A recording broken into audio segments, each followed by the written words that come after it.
चले गए, क्योंकि हमको अपने स्टूडेंटों को बराबर कुछ देना पड़ता है, इसीलिए सोचा हूँ इस किताब से निकाल के कुछ आपको बीकॉम पार्ट 1 के लिए एक वीडियो बना दूँ।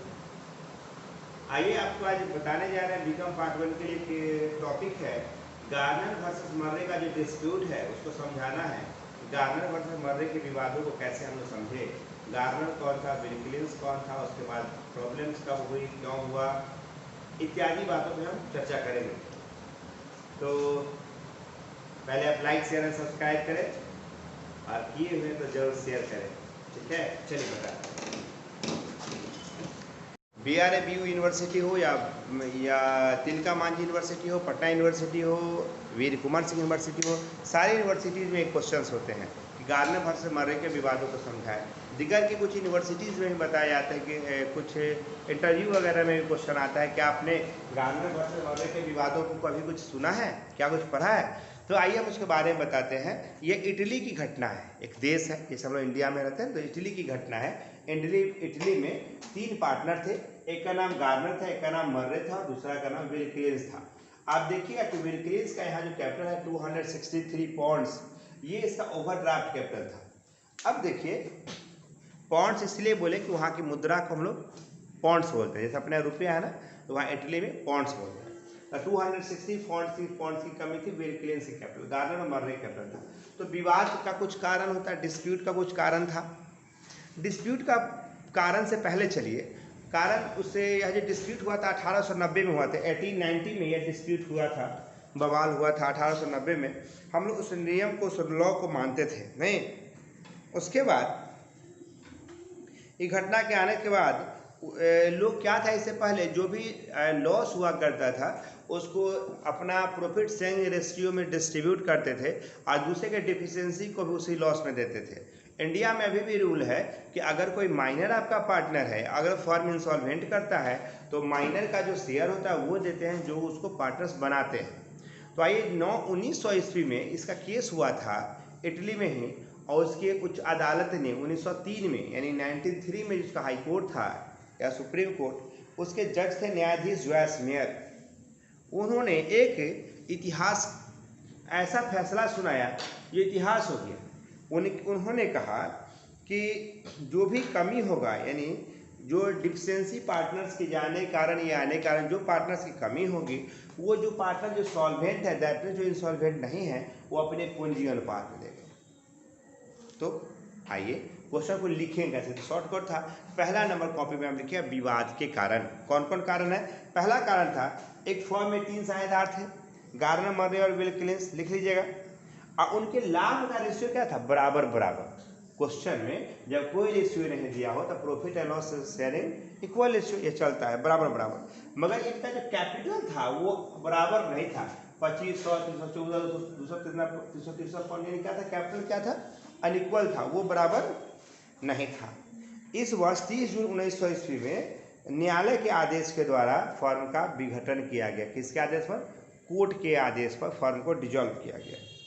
विघटन होने के समय संपत्ति बेच दी गई। स्वाभाविक है, जब डिजोल्यूशन होता है तो एसेट्स को सेल किया जाता है और उससे जो कैश रिलीज होता है, बेच के आता है, वह हम लोग लायबिलिटीज को चुकाने में करते हैं, जो बचता है उसको पार्टनर्स को चुकाने में उसका इस्तेमाल होता है। परंतु इस क्वेश्चन में उतना कैश रिलीज होकर आया ही नहीं तो तीनों कैपिटल को चुकाया जा सके। स्वाभाविक है कि इसके लिए झंझट हो जाएगा नहीं। तो क्वेश्चन में क्या था, उस विल्किंस को हो गया और वह चुकाने योग्य नहीं रहा। ब्रिटिश साझेदारी अधिनियम 1890 की धारा 44 के अनुसार विल्किंस में 263 पॉइंट की कमी थी और वसूली कमी। अब यहाँ पर देखिएगा 1890 कानून का नाम है। 1890 कैसे आपके यहाँ कंपनी अधिनियम 2013 है, उसी तरह से वहाँ पे 1890 में ही कानून बना था और दिवालिया का जो केस हुआ था 1900 में हुआ था। आइए जरा देखिए, इसका वर्किंग नोट मैं बनाता हूँ, यहीं पर समझा देंगे। विल्किंस का जो कमी है वो 263 पॉइंट की है, यही है। और रियलाइजेशन का जो लॉस है वो कितना है? 635 पॉइंट की है। 5 3 8 6 3 9 898 की कमी हो गई। अब जो पार्टनर पहले से इंसॉल्वेंट है वो तो पैसा कहाँ से देगा? तब ना विल्किंस जो था वो न्यायालय पहुंचा कि भैया ये गार्नर और मर्रे हमको दबा रहा है, मेरे लिए कुछ करो। तो इसका मतलब है कि होना क्या चाहिए, कहा गया था सॉल्वेंट पार्टनर की जो कमी होती है इंसॉल्वेंट पार्टनर की, वो सॉल्वेंट पार्टनर अब बराबर बराबर देता, पहले तो यही था rule. That means 898 divided by 2, तो 2 चौका 8, 2 चौका 8, 2 नंबर 18, यानी कुल मिला के 449 पॉइंट्स की जो कमी आती तो ये और ये देता। तो मर्रे का जो दशा होता, मर्रे का दशा 314 कैपिटल है इसका। अब बताइए 449 माइनस 314 5 3 माने 135 पॉइंट की कमी मर्रे को अपने पॉकेट से देना पड़ता, ये अन्याय था ना। तो इसी कंडीशंस के लिए गार्डनर मर्रे के रूल्स को याद किया जाता है। उन्होंने अपने डिसीजन में 2 तरह की बात बताई, वो 2 बातें क्या है आइए देखते हैं।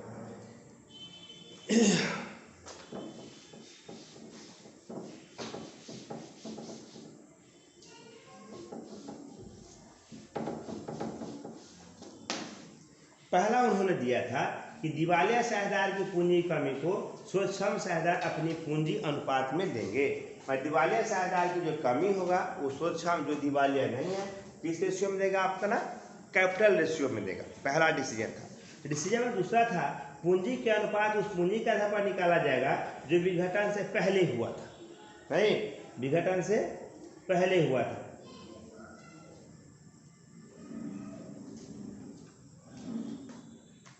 चलिए तो पहला जो डिसीजन अभी मैं बता रहा हूँ, फर्स्ट डिसीजन और 2 डिसीजन।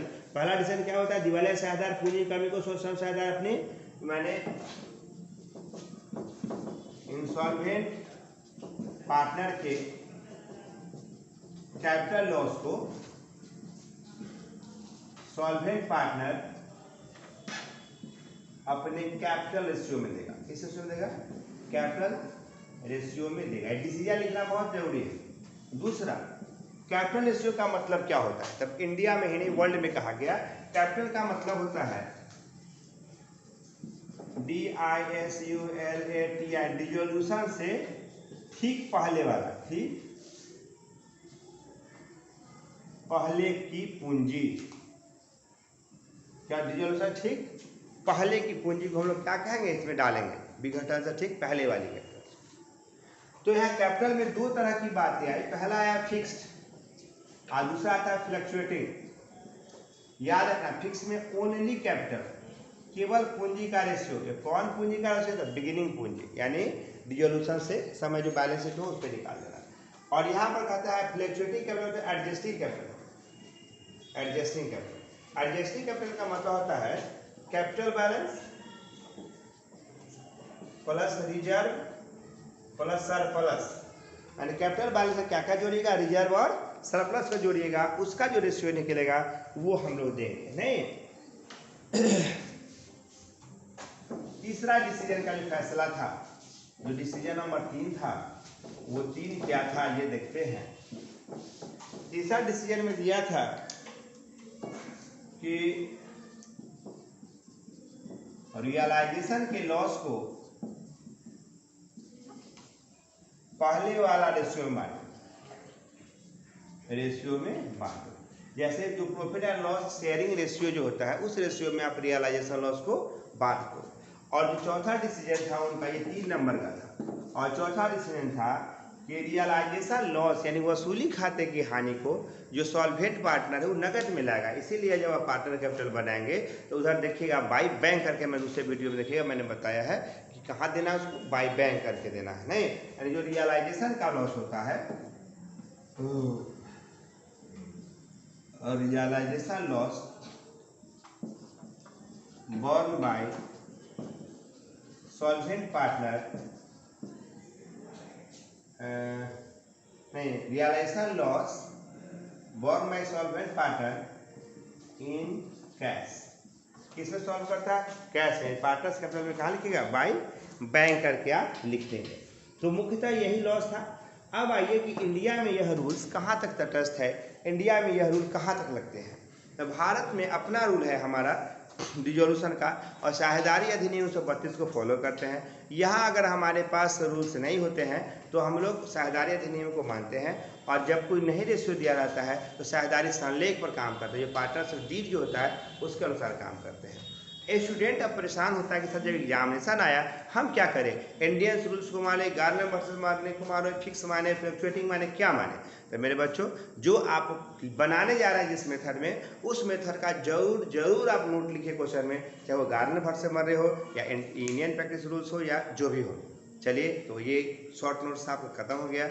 आपको ये वीडियो कैसा लगा जरूर लिंक पे भेजिएगा, अपने ग्रुप में शेयर कीजिएगा ताकि हमको भी बनाने में मजा आए। आज के लिए इतना ही, थैंक यू।